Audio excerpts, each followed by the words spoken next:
Would you like to learn the fastest and easiest way to create a PHP class?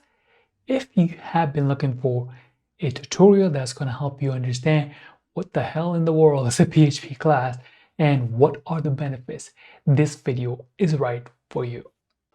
Hey guys, welcome to Code with Mark, where I share helpful videos to help you become a professional web developer a lot faster.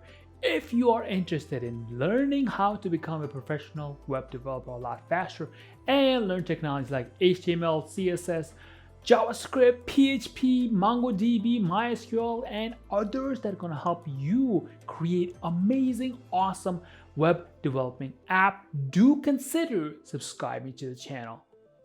Okay, so now what I'm going to walk you through is steps that you will need to do to create your very first class. And just so you understand what class is, you have to first understand what functions are in PHP. So if you never use functions in PHP, then very easiest way I could explain to you is you create a function by creating on the word function and then whatever you want to call that particular function. I would highly recommend you use alphanumeric, which means letters and numbers and not no symbols, because it's gonna get complicated and you may see some error messages that you don't want it and your application may fail. So just keep it alphanumeric and you should be good to go. So we got this alphanumeric function called mk1, and whenever this particular mk1 is called, it's going to echo out a word mk. So this is exactly what's happening here if I refresh my screen. And this is just the quickest way to create a function. So a class is a collection of function. So let's go over to our class file. So the way you create classes is literally you replace the word function with the word class. And that is that. And anything that you put in here, you can use later on. So I created this simple class for you. It's called fruit. And then within this class, unlike your functions, you can have function 2, 3, 4, 5, 6, 7, 8, 9, 1, however many functions you want. And then you can have your public variable or private variable. Private variable being it can only be used within this particular class, not outside of it. And public could be anywhere outside of this if you want. And let's say we got this function here called set name. This is a function that you can call within the class. And then also get name is also a function within this particular class. And then let's say if you want to call this function, how do you actually call it?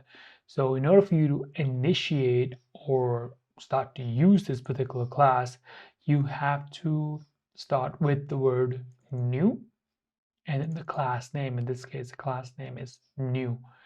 If you call it like this, then you can use this particular class instant and call other functions within this particular class. So in this case, we can call it set name. So we have function called set name, and it takes one parameter.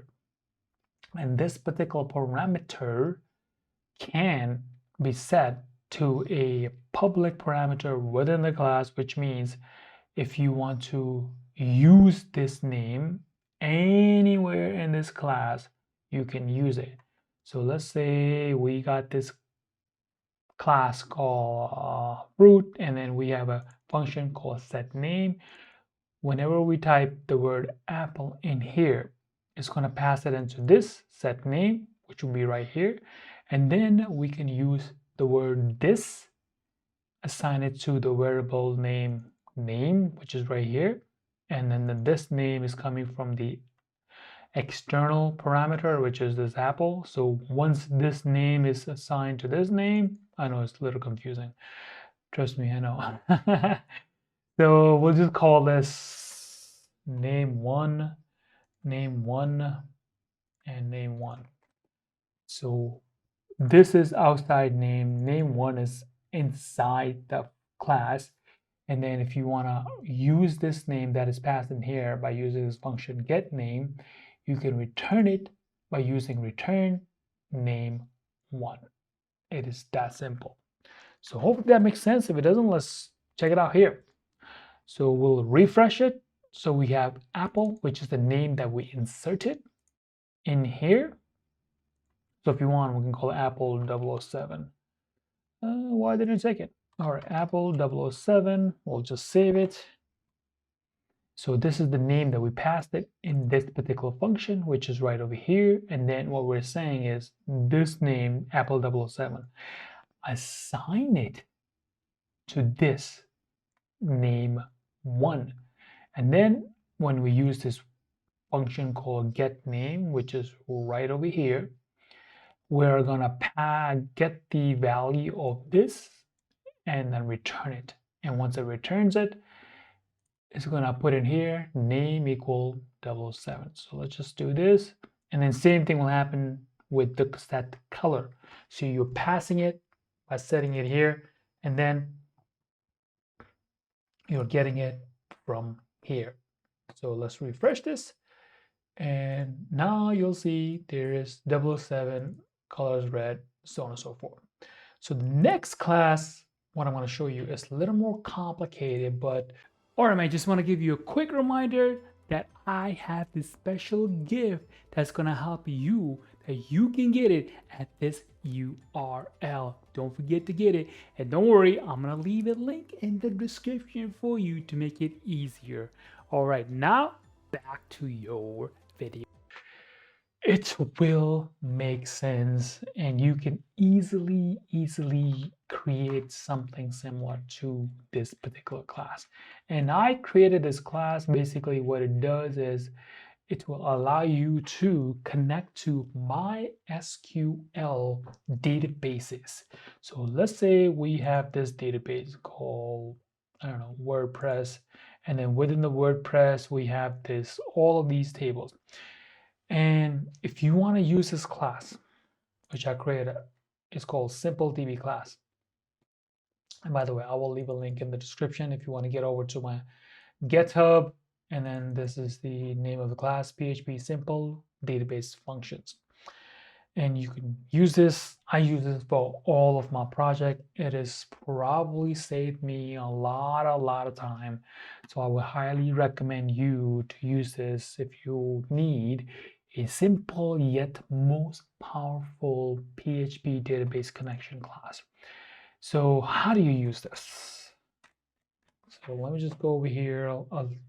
Like I said, I will leave a link in the description for you. And I'll just copy this, open this link, and this link will be available in the description for you to follow. And you can download the app, save it, so on and so forth. I just want to show you where to get it.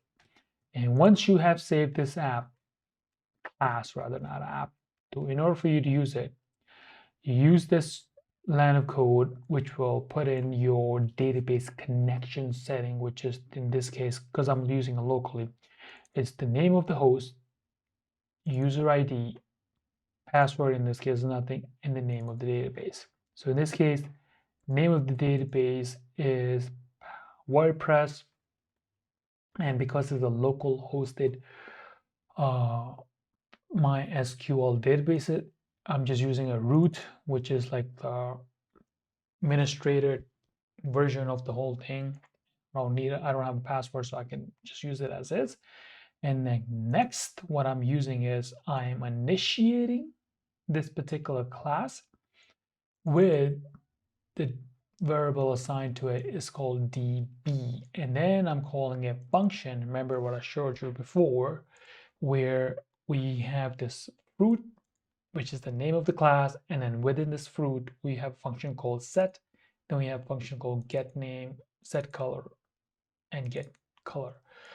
So this is literally what it is. This is one of the function, and in here you could write your SQL statement, which is very simple. It says select all from table name CWM underscore, you know what it is, terms. And in case you're wondering what the hell is a CMW, it's a code with mark. And if you enjoyed this video, give it a thumbs up, subscribe to the channel so that way you get more helpful videos that's going to help you become a professional web developer a lot faster. So we have this one table that we can select, and once it's selected, then I'm just using a PHP built-in echo out. It's called var dump, and once I refresh my screen and it puts it out this particular row of data. In this case, it will be this right here. So literally it has what, four columns: column 1, 2, 3, and 4. So we have column 1, which is term ID, name, slug, term group. All right, I hope this gave you a better understanding on how to create a class and more importantly, how they work. So, as I always say, happy coding.